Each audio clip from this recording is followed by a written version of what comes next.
Waggaa meeqa mirga uffachuu jalqabde? 8 ol jedhee yaadama. Waggaa 8 ol. Waggaa 8 ol. Waggaa 8 jechuun waggaan tokko guyyaa 365 qaba. Herrega kana yoo badaan taanillee. Uffata mana keessaa akkamii? Uffata mana keessaas.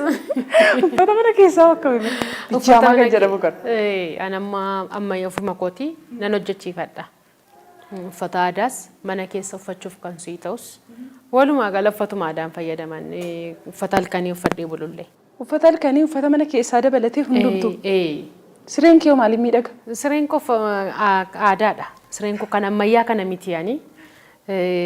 Qulqulluu muka duriirraa kan hojjetame siree miidhagaa kan aadaa. Akkas taanaan waan mashaayee kanatti dhunnu waan aadaa fiduun irra ture. Akkas teessuma kana teessuma Oromoo fiduun irra ture. Akkas kanaaf shaayee kootti koraarta jechuudha ture.